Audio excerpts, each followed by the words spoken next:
The following announcement has been paid for by the WZWA Network. Ladies and gentlemen, welcome to the WZWA Network and welcome to our review show here of the WWE Royal Rumble 2023 from the Alamodome there in San Antonio. I'm one of your hosts, Karlifornia. This is Jooseyboy. How are you, bro? Hey, San Antonio. How you doing, Tom? How you fucking doing? I'm doing fucking fantastic. The Royal Rumble is one of my favorite events of every year, and I'm very excited to talk about the 2023 edition. Really the first major pay-per-view to take place in the Triple H era of creative. So it's a very interesting time in the WWE product as we head into WrestleMania season this year. Of course. You know, it's an interesting show, this one. How many matches were there? There was the 2 Rumble matches, and then there was 3 singles matches. So 5 matches that we have to go through here today. Yep. Jooseyboy, we kick off the show here with the men's Royal Rumble match. What were your thoughts? Yeah, well, the first thing that I thought was that I think a lot of people might have been expecting this to actually close the show.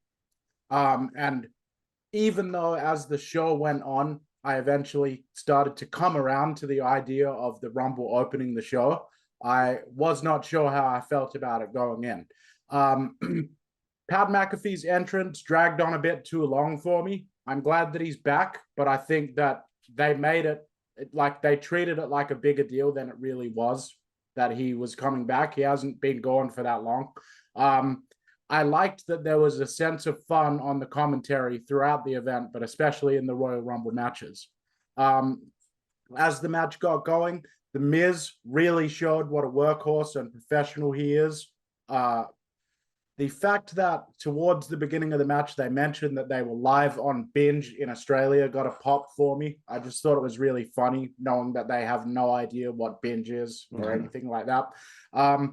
Johnny Gargano, and by the way, I know that I'm going through lightning fast, but it is an hour somewhat long match, so I'm going to assume that a lot of people viewing our review here have probably seen it and have probably seen many Rumbles before. Johnny Gargano can do plenty of cool stuff, and he looks serious when he's doing it, but there's just no charisma coming from him, at least not in this match. I felt like he was a real non-factor for me. Karrion Kross was an egregious waste in this match. I'd have just as soon seen him not be put into the match at all. I think that he ended up coming out of this looking like a bit of a fool.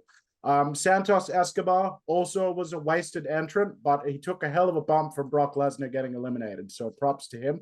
I loved the mat wrestling stuff with Chad Gable and Xavier Woods. This was the first moment in the match where I felt like, okay, they're actually paying attention to every single entrant in the match, not just the main guys, which was, you know, the typical Vince way of doing things.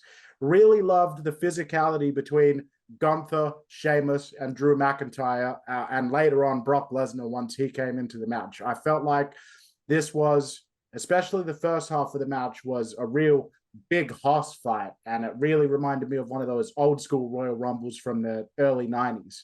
Hell of a bump from Chad Gable on his elimination. I continue to see they waste him a lot, but you can tell that he's going to be on their roster for years because he does everything they tell him to do really well, and he's a hell of a worker.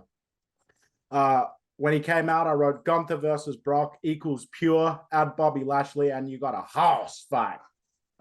This is where the business really started to pick up for me.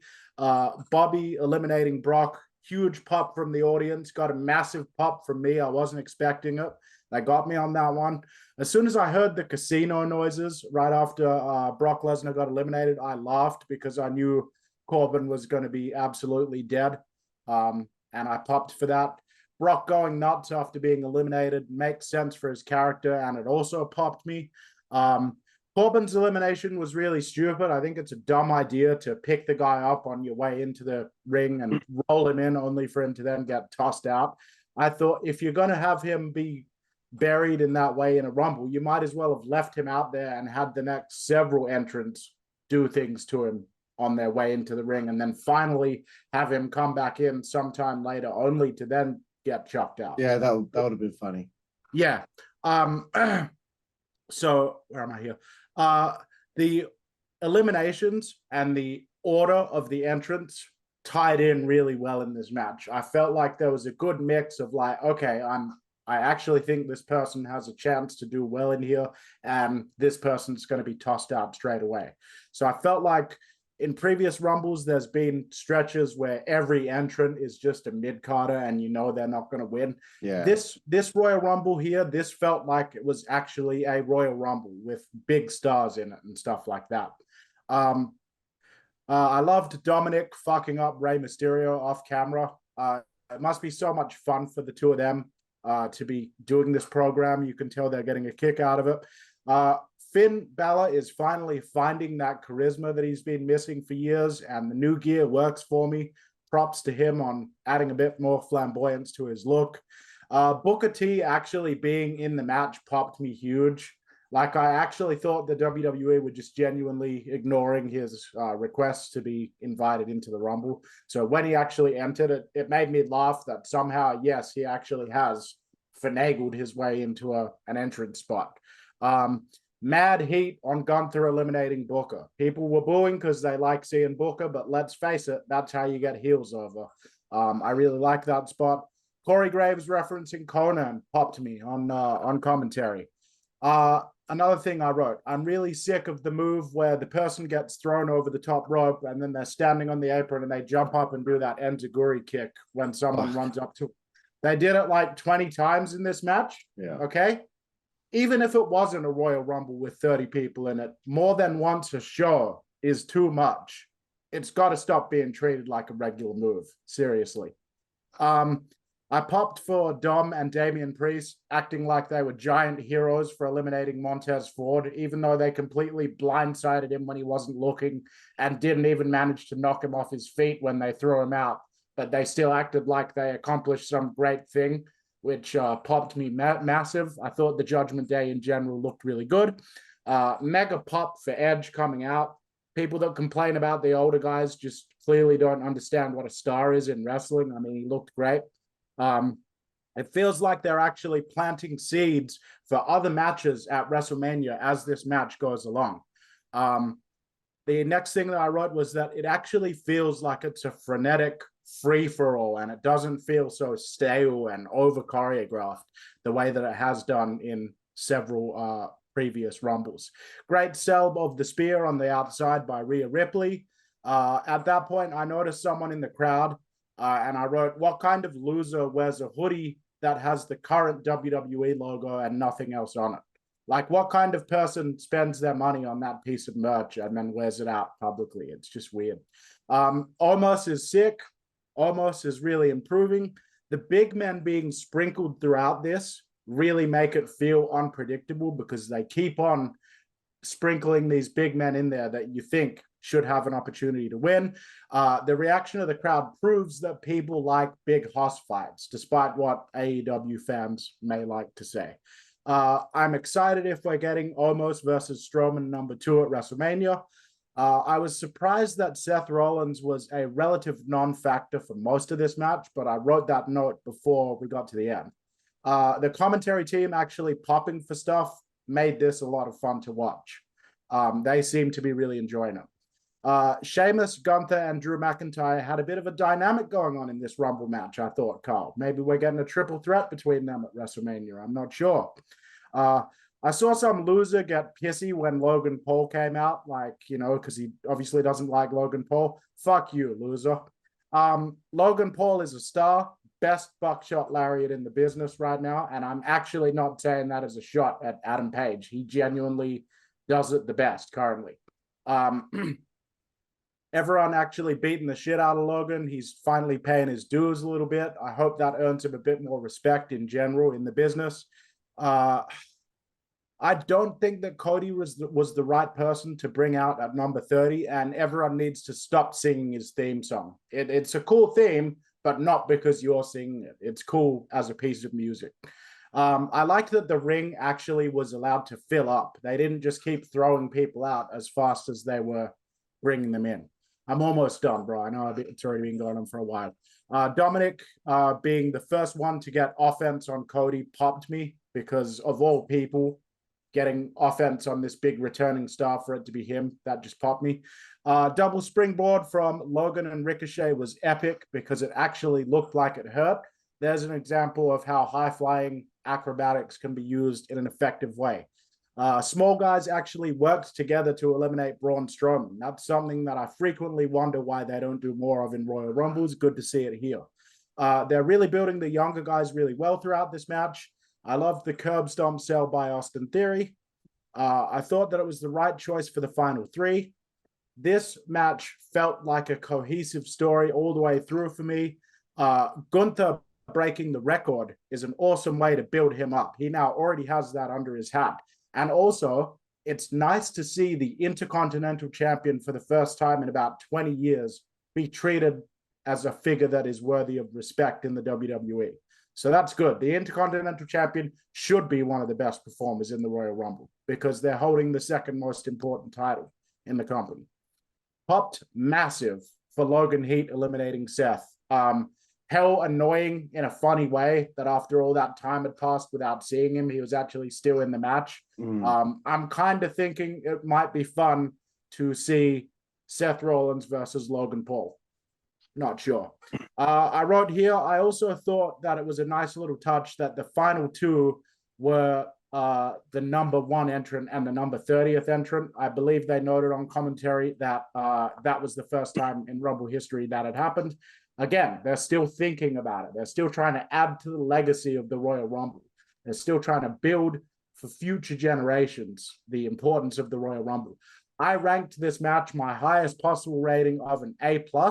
I thought this was the best Royal Rumble match I'd seen in the last 5 years. Right. That's interesting because my take is a little bit different. That's good. That's good though, bro. How boring would it be if we always agreed on everything? Yeah, I think like the last Rumble I really enjoyed was the one that Drew McIntyre won, where he eliminated Rock. 2020. Yeah. Yeah. But before that, oh my God, I've been disappointed in the Rumble for many years. Like I didn't hate this year's men's Rumble. I'll just run through my notes. Yeah. Okay. The first thing I want to say, Kofi, WWE, stop with the fucking elimination spot. No more. He fucked it up again. You're running out of ideas. It's messing up. Stop doing it. What are the odds every single year? It's going to be a situation for Kofi where he almost gets eliminated and somehow manages to get back to the ring. I'm sick of it. It's old. Move on. Get him to do something else. Let the guy win. Let him win. Yeah. Let him to win one. But you know, when he came flying off that ring apron and just smashed into that chair and then hit himself into the announce table, I was like, you made him look like an idiot. Like it looked bad. It looked terrible for him. So I guess one of the pops of the match, yes, Bobby eliminating Brock. That was really cool. One thing I didn't like about the Rey Mysterio Dominic thing was that, you know, why couldn't Dominic have just taken his spot?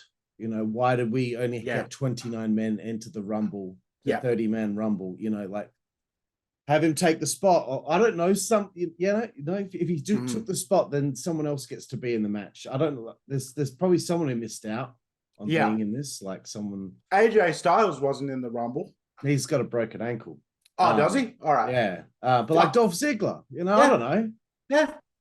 Ziggler would take a good bump to the outside. Yeah. Johnny Gargano was in this way too long. Yes. You compare him to everyone else that was in that ring at several times. And I was praying for Brock Lesnar to get his hands on him, but I don't think he did. But he was in there too long. Another thing that I'm not happy about, and I'm always not unhappy about this, is that, okay, we got a nice surprise in Booker T. We got one legend. Okay.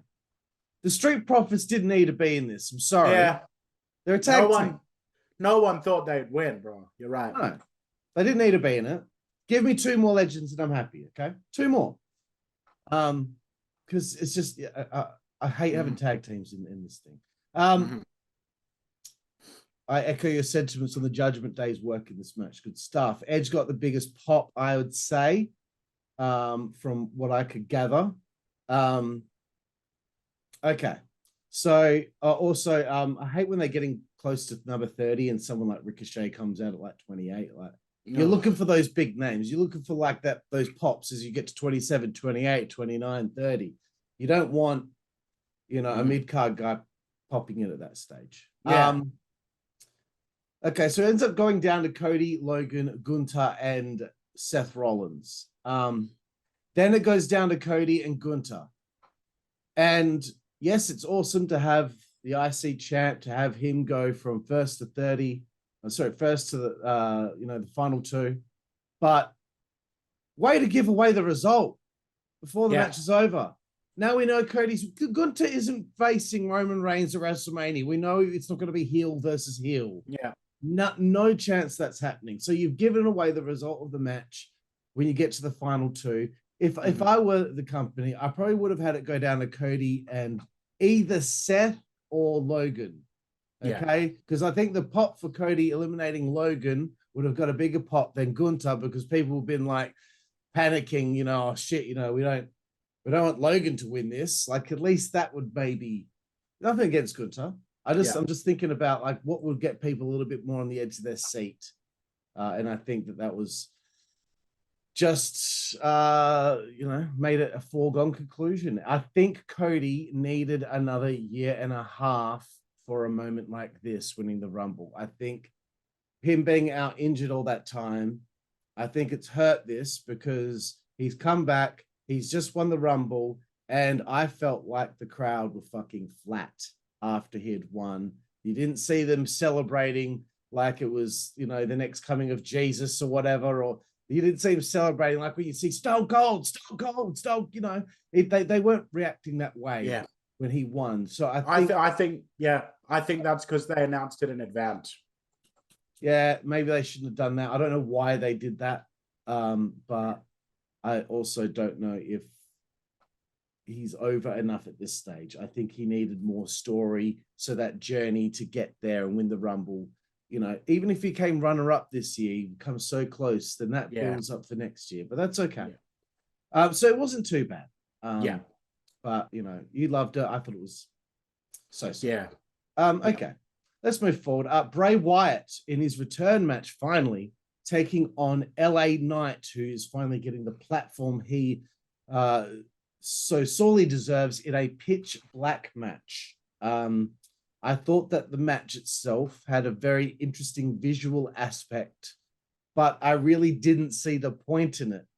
Bray Wyatt's first match back is sponsored by Mountain Dew and a flavor of theirs called Pitch Black. I don't have many notes here. I've only got 4 more notes on this, because I don't know.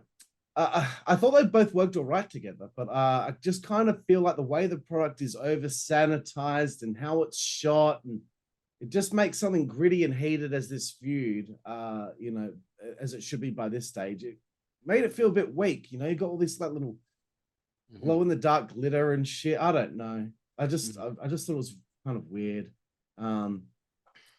So Bray won really easily with a very little amount of suspense. I felt very anticlimactic. It seemed like just a really easy win for him.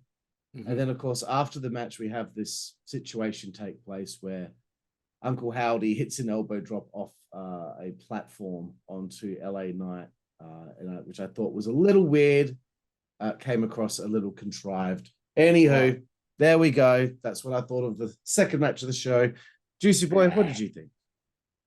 Oh, I hated this match. Oh, thinking back to it right now is making me angry. Like, I hated it. All right, this match looked like those neon bikers from Batman and Robin. Remember that scene in that old Batman and Robin movie? There's all those fucking bikers with all the glowing face paint and shit. That's what this looked like. Mountain Dew logo in the middle of the ring made the whole thing look very low rent, and also was out of place for what's meant to be a big match in a feud. The match was moving a little bit slow for me, even if I didn't think the glow in the dark stuff was stupid. I felt like this match, I'm angry at this match because this match was a disservice to both performers. I felt like Bray Wyatt looked like he was off a step. I think if you're going to hold off on Bray Wyatt having a match for as long as they did, maybe you should actually turn the lights on in the match so that he can get his footing and stuff when he's climbing on barricades and up steps and shit like that. LA Knight was made to look foolish. I enjoyed him putting Wyatt through the table, but I thought that was just barely a highlight in a very flat, boring match. The stuff after the match didn't help. The Uncle Howdy spot looked absolutely stupid. It's clear that he, didn't get hurt because there's obviously a crash mat disguised under the thing. See AEW fans, we don't just pick on Tony Khan for it. There's clearly a crash mat under there. The fireworks going off as he landed was. Why would that? Why would you? Hang on, man. Why would it light on fire? Why would it create a fire? Like, is there a sensor underneath the thing that he jumped on that actually activated the pyro? Ridiculous. And then I just want to say, because I don't know if you're going to mention it, right after this match, hell annoying ad for Applebee's with Seth Rollins and Becky Lynch. Doing this really contrived thing where they're pretending to fuck up. All right. I'm watching the Royal Rumble. I don't give a fuck about Applebee's. And even if I did, them two advertising it would make me want to eat there even less. All right. Yeah, fucking hell. Oh, man. Sorry. And also D- for the match. Fucking dreadful match. I feel bad for LA Knight because this is his first proper feud as LA Knight on the main roster. And I just felt like he was put away too easily. Yeah. And I don't think this was good for. They've got to stop putting Bray in these fucking stupid stipulated. Just have a match. Just wrestle. Yeah. Why did the Undertaker get given all these sick gimmick matches all the time? But Bray gets these shit ones. He always gets the shit ones. Stop trying to be creative. You clearly hit your limit, WWE. Enough. Okay. Next up, Raw Women's Championship. Bianca Belair defends against Alexa Bliss. Juicy Boy, your thoughts? Right. I don't want to waste too much time on this match, so I'm going to blitz through it very fast. The match looked very sloppy, especially for a Bianca Belair match. They didn't click. I felt like this looked like a standard women's television match. Alexa Bliss does not get the opportunity to wrestle as much as she needs to, if she is going to be put into these matches where she needs to deliver. She did not deliver. She messed up. She messed up several things. It looked like she was lost trying to get her gripping and posting and stuff. I don't care what the circumstances are of any given talent in WWE or how attractive they are or whatever. If you are going to put one of your talents in a certain situation, you either need to make it so that it follows their strengths as a performer, or you need to make sure that they are prepared to do what needs to be done and get the thing over the finish line. No fault of Alexa's own. I've seen her have decent matches before. This did not work. D+. Yeah, I don't know what their schedule is like right now at WWE. I don't know if they do the same amount of live events that they did every single week prior to COVID. They work Friday. If you're on Raw, they work like Thursday. They work Friday, Saturday, Sunday, and then they do TV, and then they're off. So they're not working like 5 days a week there. No. Okay, that's interesting. Because you got a long time between pay-per-views here. I just wonder if Bianca and Alexa have been put together every single house show before getting to the Rumble. I wonder how many times they touched before having this match, because to me, it felt like this was just, they had no chemistry whatsoever. You have someone like Bianca Belair, who is an athlete, and Alexa Bliss, who is clearly a fit woman. She's fit. She's a gimmick, though. She's not an athlete like Bianca Belair. It's like what I say about Jade Cargill. She is not an athlete. She is just a very fit woman, because there's no, I don't know how to explain it. There's no spring in her step like Bianca. You know, there's no. How about you could put it like this: the Alexa Bliss and Jade Cargill, and I'm not saying it's a negative. They are characters they've got a great look, and that's what brings them to the dance. And in Alexa's case, she's got a good personality and stuff like that as well. But she's a performer. She's not an athlete, you know. So it's a case of oil and water here, I think. Yeah, I mean, I already don't like Bianca's boring, bland babyface character. It's not her fault. They haven't done anything to make it interesting, but this happens with all their babyface champions. So yes, Alexa feels a little soft out there. It felt like every move she hit was lacking in intensity, especially her strikes. It felt awkward at times and unrealistic that against this athlete, Alexa would stand a chance. It's just there's no possibility that she would ever win when you look at these two matched up next to one another.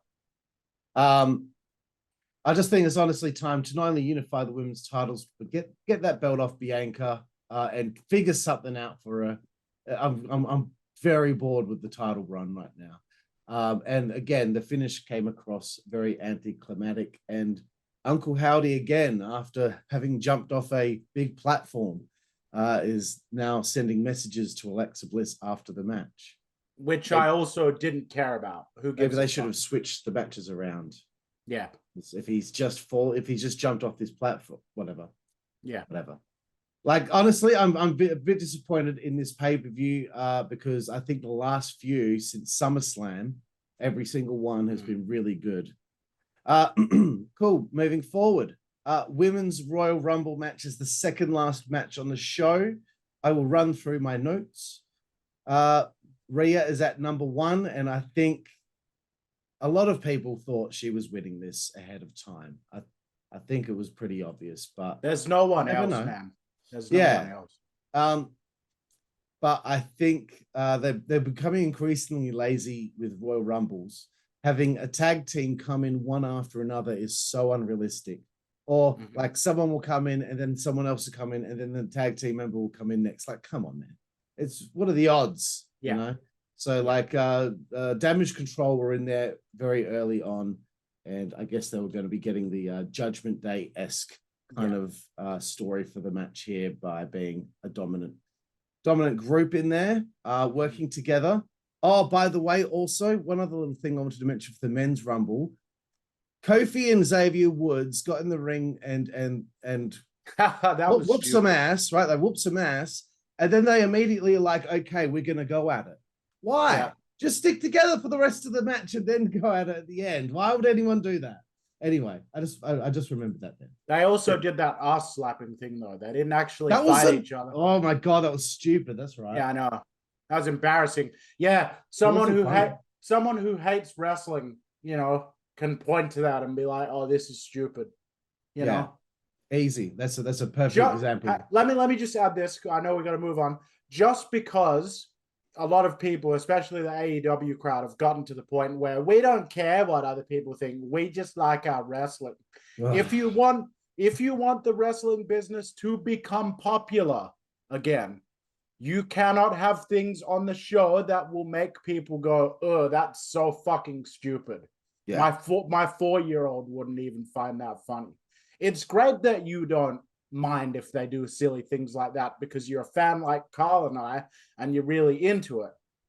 But that's not healthy for the business. Anyway, sorry. Let's move on. It's true. It might seem like we're being a little bit dramatic there, but it's fucking stupid and embarrassing. And if I would hate if I was watching that Rumble and like a friend or a family member walked into the room and they saw that was the first thing that I was watching on the TV.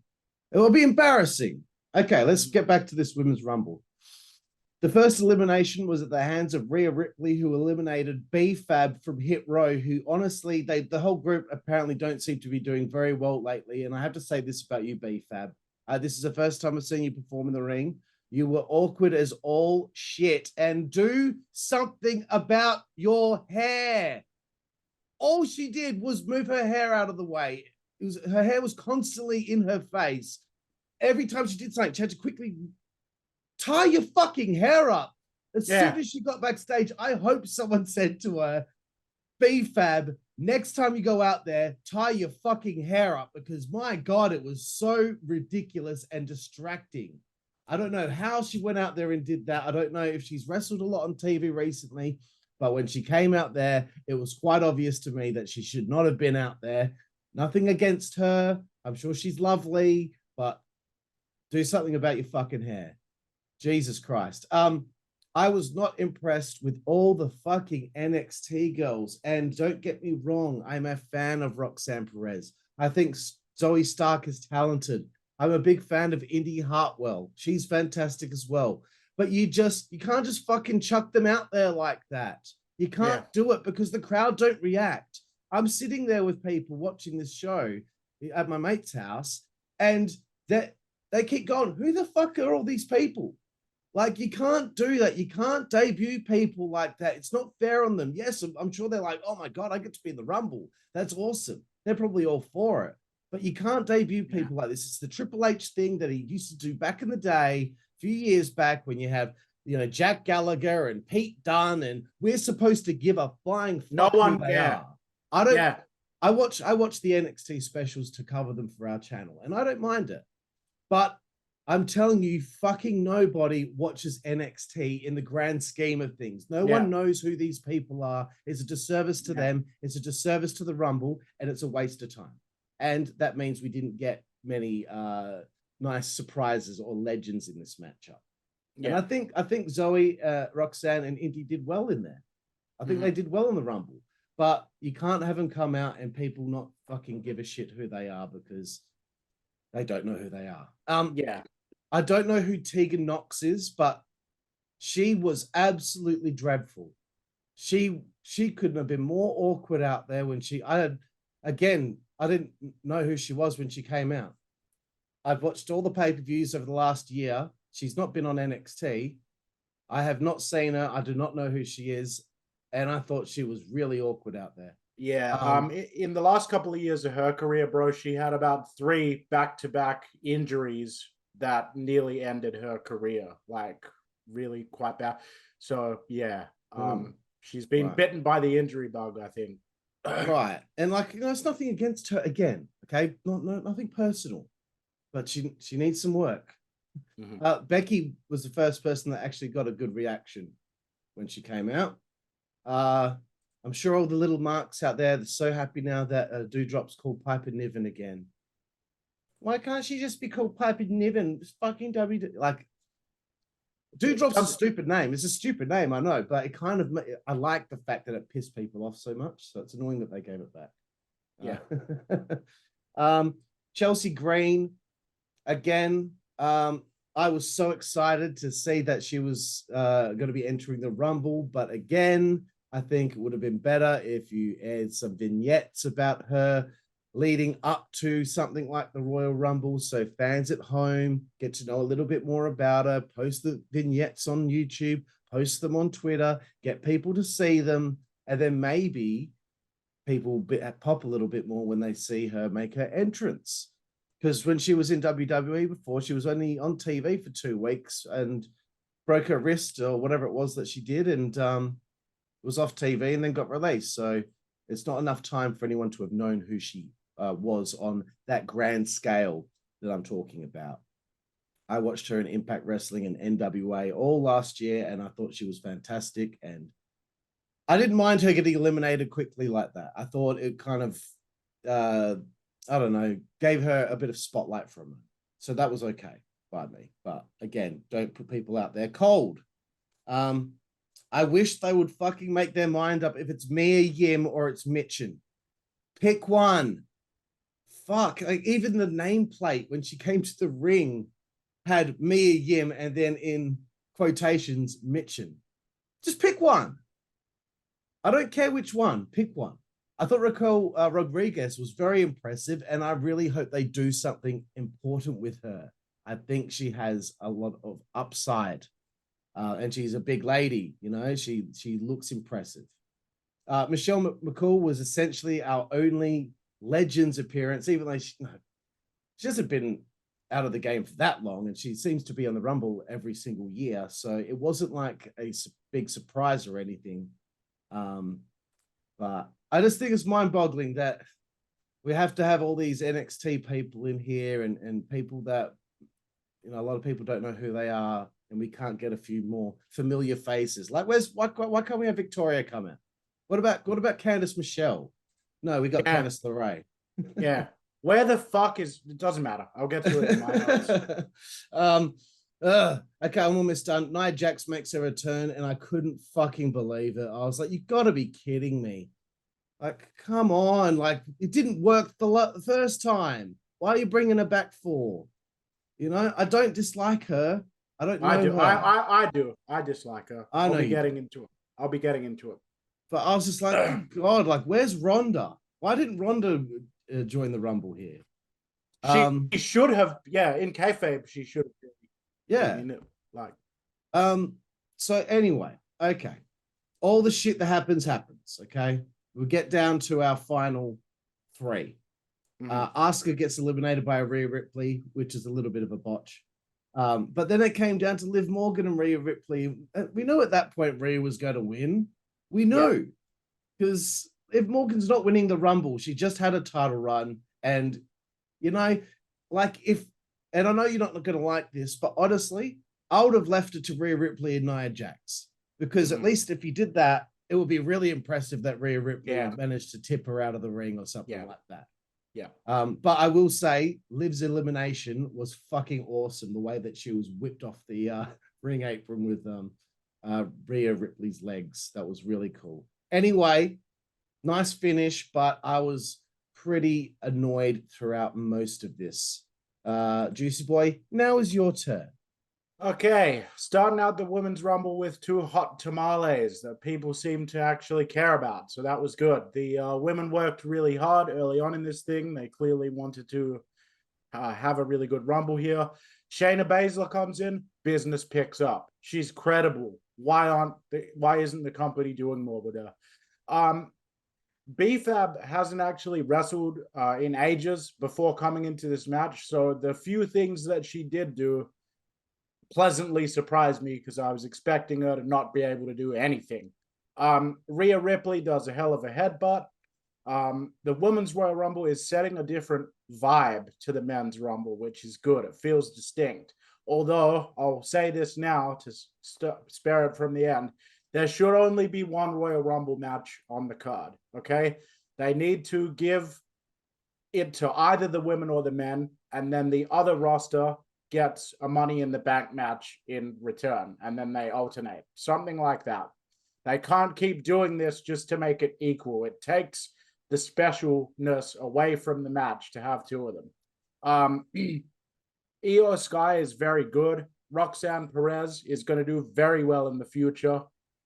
Really good seeing a nice pop for Natalya. As I was watching Natalya, it actually, it started pissing me off that Natalya is so good, yet they wasted her prime of her career. At least the commentators acknowledge that she's really been overlooked for a lot of her career. Natty and Shayna deserve to have a match on WrestleMania as a grudge match. They work really well together. The chemistry is there. I want the female equivalent of Brett versus Owen on that card.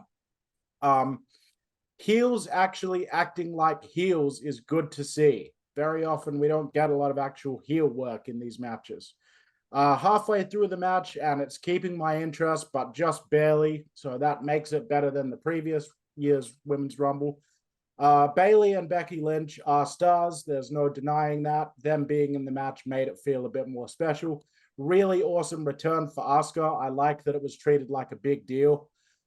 Really terrible looking botched kick by Tegan Nox. Huge shame, because it was one of the few close-ups she got in the entire match, and it was a complete whiff. Piper Niven is back. Always been a fan of hers. I thought that she did quite well for herself. Epic Uranagi slam by Piper. Tamina is very underappreciated, and much like Natalya, has had the prime of her career wasted because she started before that women's revolution stuff came up. And to the person on Facebook that I saw saying that Tamina was a waste of a spot, get fucked. Yeah, I'd rather see Tamina in the match 30 times than have Candice LeRae enter it at all. Chelsea Green looked great. Not that we got to see her for very long. Suck shit Becky Lynch getting eliminated. Suck shit Bailey. Just thank God that they didn't last till the end. Yeah. Because the company over relies on them way too much. Until you mentioned it to me last night, I didn't mind the Street Fighter gear by Zelina, but then when I was reminded by you of the fact that she's supposed to be Queen Zelina and she's supposed to be fucking, this epic wrestler, it began bothering me. But Zelina's work in the match itself was good. Great clothesline by Raquel Diaz. I don't know when she did that in the match. It's just in my notes. The whole military gimmick isn't really working for me with Lacey Evans. I think, especially with the way that the world is getting politically as well, they just need to stay away from anything military, political, anything in that sphere, because I don't think people respect servicemen and women the way that they might have done in, say, the George Bush era of the early 2000s. But Lacey Evans herself, great performer. I really just think that they've been missing the mark with her a lot. Michelle McCool, great physical condition for her age. Great bump by Indy Hartwell on the elimination. I thought that was a hell of a bump. Great work from her. Nikki Cross came in and fucking leveled Michelle McCool. Didn't give a fuck that it was the Undertaker's wife. Popped huge for that. Popped huge for her sprint to the ring.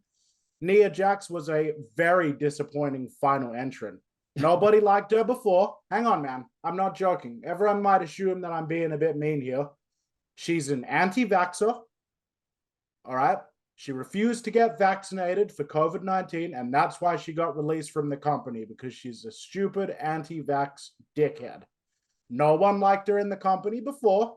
No one wanted to see her at all in this match. And also, she's put on about, I don't know, I'd say about another 35 pounds of weight. Whereas you'd think that if she knows that she's making an appearance on TV for the first time in like 2 years, she'd have been in the gym, And that's no, it's not a fat shaming thing. Like Piper Niven's a bigger girl. She looks great. Beautiful woman. Like just the whole thing, it doesn't work. Cancelled. I don't give a shit. She came in after 2 years away, still fucking sucks in the ring. Awesome pump handle slam by Rhea Ripley to Nia Jax. Smart spot, actually having everyone gang up on Nia as she's the biggest person in the match at that point. Once again, that's something that they should be doing if it was real. Really flat eat, defeat, elimination. They have to stop giving the women this move where they grab the arm, stick the foot in the face, and drop down as it, with the foot in their face. It looks crap, and there's no reason why after taking that move you couldn't have just grabbed another rope and stopped yourself from falling off the apron. Nice spot to eliminate Nikki Cross. Also a really nice finish, eliminating Liv Morgan at the end. I graded this match a B-. I think that this was probably the best women's rumble that I've seen so far. And I appreciated the fact that everyone worked in it really hard. But next time, instead of putting Nia Jax in there, why couldn't you put Medusa or basically anyone else? Somebody that actually has some sort of value to add. One thing I also wanted to note that I just remembered was a lot of the women aren't their shoulders don't go over the top rope very high, unless you're a Raquel Rodriguez. They're having a hard time getting eliminated sometimes. And that's why some of the eliminations come across awkward, because they're trying to hoist themselves over the top rope, and there was situations like, I think it was Tegan Knox. I think she, Asuka did a low bridge on the top rope, which wasn't very low at all. And you could see Tegan had to actually jump to get over, and it was yeah, it wasn't realistic. You made it look fake there. But I just think a lot of them have a hard time. They need to figure out spots on how to eliminate these girls without them having to try and hop over the top rope just to make it over, you know. And I have to kind of add in a little anecdotal thing here. I myself know the pain of being a bit shorter and trying to get involved in wrestling. I'm probably about 5'7.5". So the top rope always went up to about my chest. Okay. It's not easy to make that, take that bump over the top if your center of gravity is below, you know, the top rope. So I remember when I was in battle royals, they'd always have somebody toss me over there, and so I'd be on the apron and then get knocked off of there or something like that, you know. So I sympathize with that. I don't know if they can possibly drop the height of the ropes down or something, but that's a good point. I didn't really think of that. Yeah. Anyway, let's move forward to the main event of the evening. Roman Reigns defends the championship against Kevin Owens. Sammy and Paul are at ringside. Take it away, bro. Yeah, so I like that this match got off to a hot start. It was a tale of Owens was full of beans and full of energy, and he looked jittery and ready to burst, while Roman Reigns was poised and calm. It felt like a fight where Roman Reigns was playing chess. He was coordinated and measured and strategic, whereas Kevin Owens might as well have been playing Jenga, you know, willing to chip away at himself, at risk to himself in order to get the job done. So I really liked that contrast between the way that these two people carried themselves in this match. When you see all those number ones go up in the audience with Roman Reigns, you know who the biggest star in the business is. Yeah. Great near fall off the Swanton Bomb by Kevin Owens. Sami Zayn and Paul Heyman doing a great job of acting like nervous wrecks on the outside throughout this whole match. Can't be overlooked what they added to it. At this point, the camera panned over to the crowd, and I saw a guy in the crowd with a sign that said Raw deserves a working champion in the front row. You're a fuckhead. If you pay all, you pay all that money to sit in the front row, which is one of the most expensive tickets you can get. Most people can only ever dream of being able to afford that. Just to hold up an annoying fucking sign no one cared about or acknowledged as if you're a part of the business. Like, yeah, I'm sure like Triple H and Kevin Dunn and all the people backstage were going, oh, well, we better like break up the titles again because this dickhead in the crowd thinks that, you know, Roman Reigns isn't on Raw enough. Get fucked, right? Stop thinking that a ticket entitles you to editorialize everything that you see. We don't care. The botched double jump moonsault looked pretty brutal. That was really lucky that didn't end up being worse. However, it was a happy accident in the kayfabe sense because it added to the physicality of the match. It was almost like Owens was just too exhausted to find that bit of spring to perform that move. So even though it was a botch, and I'm not going to pretend it wasn't, it was lucky that it ended up playing into the hand of the story anyway. The match continued to get more and more physical as it went on. I like it. A nice building up, a sustained build up of physicality as we go on. Really nice ref bump spot. Nice bump by Chad Patton. I also liked the classic spot where Owens got that 3 count when the referee was down, showing that Owens is capable of beating Roman Reigns given the right opportunity. So there you go. You've got somebody you now know, even though we all knew that he wasn't going to win this match, that it is possible for him to beat Roman Reigns. Great move there. Brilliant near fall off of that stunner. Amazing near fall. One of the best. In fact, man, I'm not kidding, man. I think that was one of the best near falls I've seen in ages, man. Like there is an art to doing that last minute kick out. And I honestly thought that was a 3. Like, I honestly thought that was going to be a 3. And then just at the end, he rolled it up. And I was like, oh, like that one got me. Same deal again. Great near fall off of the second spear in the match. I thought that was absolutely fantastic. This is what a pay-per-view title match should be. It should have an opponent that you think has a chance of winning and a champion who acts like a champion. Brutal spear through the guardrail. We've been talking about how they over-rely on that spot way too much, which they do. In this instance here, it made a great sound, and there was a really great sell from both guys. Loved the bumps onto the corners of the steps by Kevin Owens. Good of him to agree to take those bumps because it made Roman Reigns look that much more vicious. And I know that couldn't have been pleasant. So, I just love the fact that Owens throws himself into his performances. Like my brother Nick is a huge fan of Kevin Owens. I might have told you off air.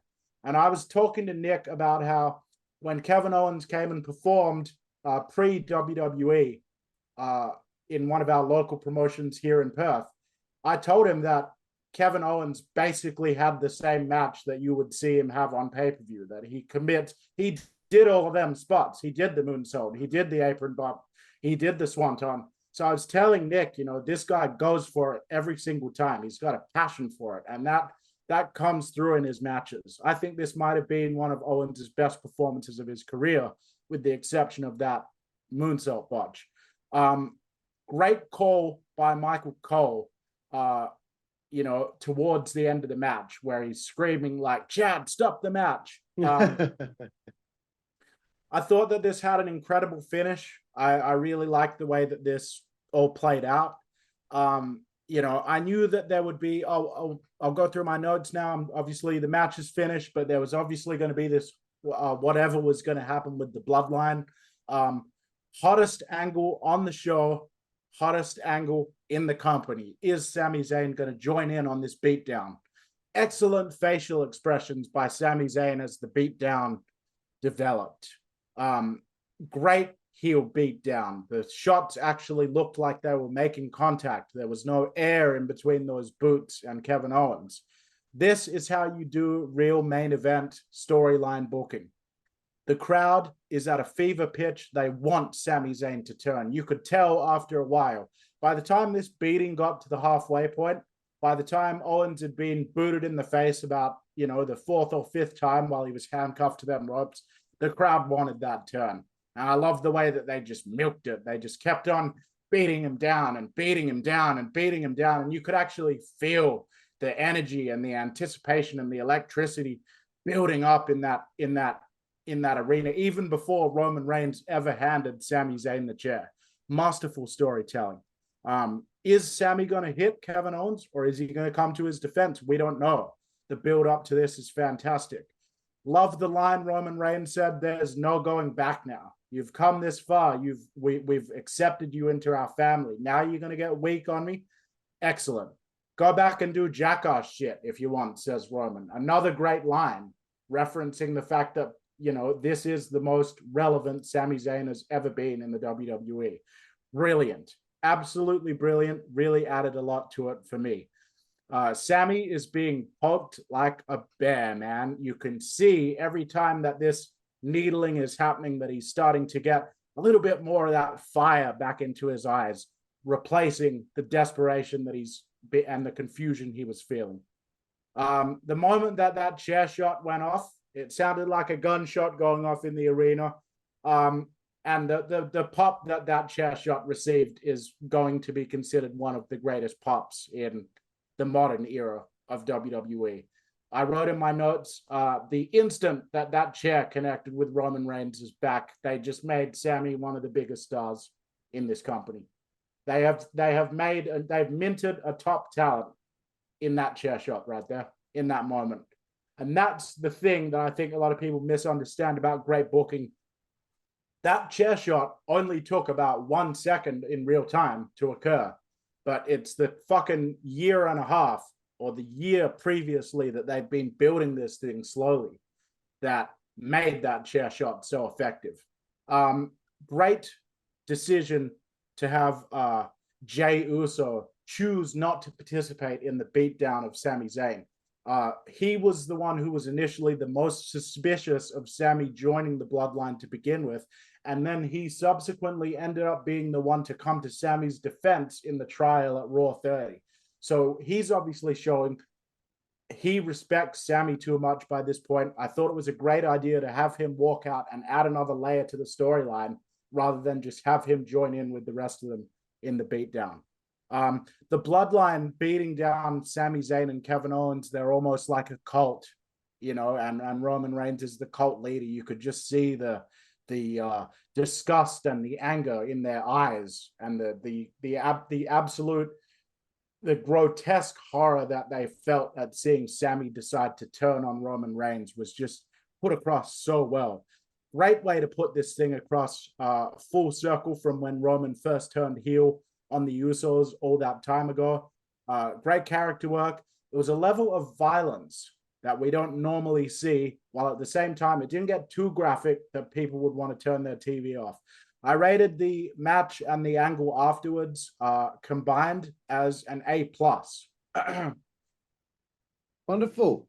Yes, good main event to end the show.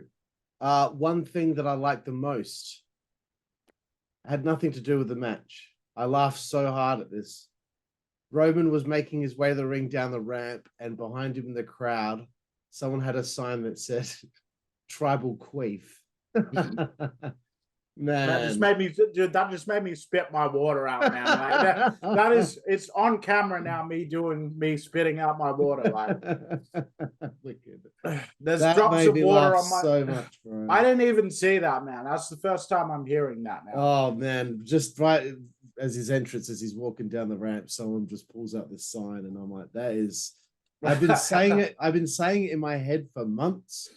It's just the way that my brain works, and finally someone pulled a sign out and confirmed that someone else in the world has that pop into their mind when they think of the tribal chief. Look, even though we knew who was winning this match ahead of time, like we knew Kevin Owens, we knew it wasn't going to be Cody versus Kevin Owens at WrestleMania. They still did a great job putting all of this together, and the whole point of the match was for it to be a vehicle to help this story with Sammy and Roman. But I don't really have much analysis to add, because you kind of like you went through it pretty with a fine-tooth comb, I would say, Juicy Boy. So like I can't really add much more analysis to it, because you're spot on with what you were saying. Do I have anything else relevant to say? No, I guess the only thing that I'm thinking about is I just wonder how they're going to follow up on this. Everything that they've done so far has been so masterful.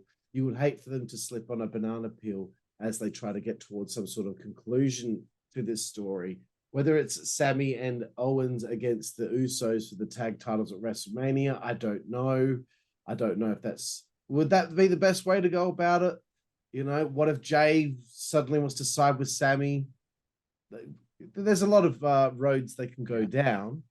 So it'd be interesting to see what happens. But I did think this was a very good main event, and I like the story of everything that took place during and after the match. I gave look, I wasn't happy with a lot of the show, and I guess we'll just get to our final thoughts and rating here. The main event and the final angle really saved the show for me, because I felt 2 Rumbles. It's a bit of a foregone conclusion at the end of each match. We knew who was winning when you got to the final 2. Wasn't happy with some of the things that took place in those matches.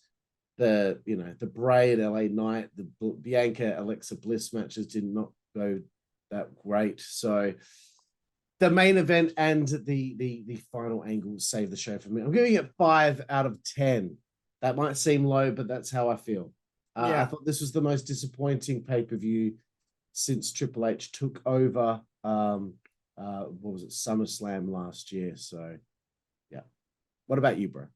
Yeah, so I'm going to rate it a little bit higher. I'm going to give it a 6.5 out of 10. This would have been higher if the Pitch Black match and the women's title match just weren't on this show. Like, I know that would have mean we would have only had 3 matches, but those 2 matches being so flat and absolutely unworthy of a pay-per-view really dragged this thing down. And I say that as someone who rated the men's Rumble and the main event title match as an A plus. That's how mid those matches in between really were. I think that if we were, and you got to think about it, you might think that we're being harsh out there, people, but you have to relate this back to basically any time prior to about 2010 when pay-per-views costed $50 a pop and there was very little other way to access them other than that. And I think that a lot of people, if they paid $50 for this on pay-per-view, they would be demanding refunds because of the poor quality of those matches in between. So Right. yeah, 6.5. Cool, bro. Well, there you have it, everyone. Our review show of the 2023 WWE Royal Rumble. I'm Karlifornia. This is Jooseyboy. Check us out on Pro Wrestling Tees under our store, Thunder Mifflin. Yeah. And we will see you down the road. Thank you. WZWA Network, that's the way we play. Good God Almighty. WZWA Network, that's the way we play. Get puppies. WZWA Network, that's the way we play. Get. The following announcement has been paid for by the WZWA Network.